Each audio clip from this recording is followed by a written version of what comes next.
ये कुरुक्षेत्र का है। कुरुक्षेत्र जो उनकी किताब है दिनकर जी की, उसमें ये दृष्टांत आता है। वे लिखते हैं कि क्षमाशील हो रिपु समक्ष तुम हुए विनत जितना है, और दुष्ट कौरवों ने तुमको कायर समझा उतना ही, और अत्याचार सहन करने का कुफल यही होता है, पौरुष का आतंक मनुज कोमल होकर खोता है।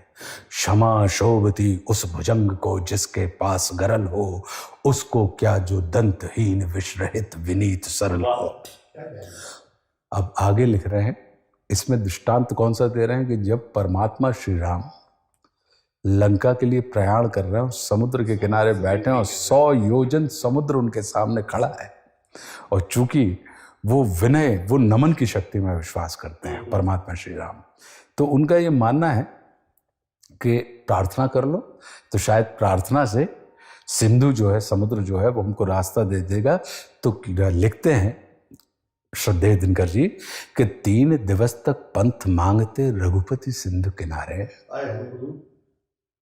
3 दिवस तक पंथ मांगते रघुपति सिंधु किनारे, और बैठे पढ़ते रहे छंद अनुनय के प्यारे प्यारे।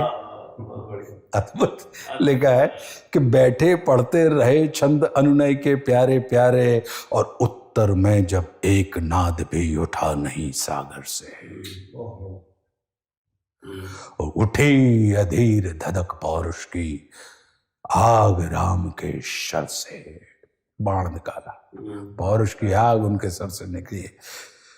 तो उत्तर में जब एक नाद भी उठा नहीं सागर से, उठी अधीर धधक पौरुष की आग राम के शर से, और सिंधु देह धर त्राही त्राही करता आ गिरा शरण में, और चरण पूज दास्ता ग्रहण की बंधा मूढ़ बंधन में। सच पूछो, सच पूछो, दिनकर जी कह रहे हैं कि सच पूछो तो शर में ही है बस्ती दीप्ति विनय की। भय बिनु प्रीत ना होती। जो पूज्य तुलसीदास जी लिख रहे हैं कि भय बिनु प्रीत ना होए गोसाई, है ना, कि सच पूछो तो शर में ही है बस्ती दीप्ति विनय की, और संधि वचन संपूज्य उसी का जिसमें शक्ति विजय की। सहनशीलता क्षमा दया को तभी पूजता जग है, बल का दर्प चमकता जिसके पीछे जब जगमग है।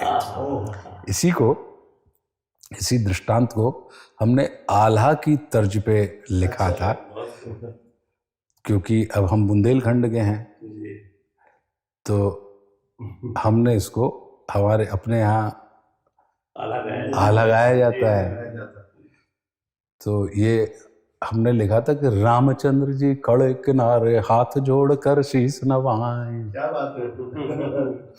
रामचंद्र जी खड़े किनारे हाथ जोड़कर शीश नवाएं, सिंधु प्रार्थना सुनो हमारी हमको कोई राह बताएं। बैठे और जलधि बंधे थे रावण बल से, समुद्र जलधि के जलधि बंधे थे रावण बल से, उनको वह समझ ना आए, गरज गरज के खूब उछल रहे प्रभु राम को बहुत सताए। भाई भी थे उनके साथ के लखन लाल पीछे ठाणे थे। हाँ। के लखन लाल पीछे ठाणे थे, प्रभु का मर्म समझते जाए, देख प्रभु की मानव लीला मंद मंद मन में मुस्काए। समझ रहे अपने भाई को हो कि भाई अब जो एक मर्यादा के रूप में अवतारित हैं, तो मर्यादा का देखो पालन कर रहे हैं, और इसको ये समझ में नहीं आ रहा है। तो कि देख प्रभु की मानव लीला मंद मंद मन में मुस्काए, और शांत न होते देख सिंधु को लिया राम ने धनुष उठाए, और चढ़ा बाण पर प्रत्यंचा पर खल को विनय समझ न आए। बहुत सुंदर खल को विनय। कि शांत न होते देख सिंधु को लिया राम ने धनुष उठाए, और चढ़ा बाण पर प्रत्यंचा पर खल को विनय समझ न आए, और देख राम की क्रोधित मुद्रा सिंधु थर थर कांपा जाए, तुरंत गिरा प्रभु के चरणों में बोला प्रभु जी प्राण बचाए। क्या कह रहा है वो आगे कि महावीर नल है सेना में, उसका भाई नील कहा है, जो भी पत्थर बे डालेंगे बेपानी में डूबे ना। और सेतु बना लो मुझ पर प्रभु जी, उससे पार करो बलवान, शांत रहूंगा जीवन भर में, मुझको क्षमा करो भगवान। क्या बात है, बहुत सुंदर, बहुत सुंदर। तो अब लेकिन बड़े लोग तो बड़े ही होते हैं, तो जब उसने क्षमा मांग ली तो परमात्मा श्री राम, वो तो मतलब परम ब्रह्म परमात्मा है, तो महासिंधु की क्षमा याचना सुनकर शांत हुए श्री राम। और गले लगाया हंसकर बोले, तुमने बना दिया सब काम। वाह वाह वाह।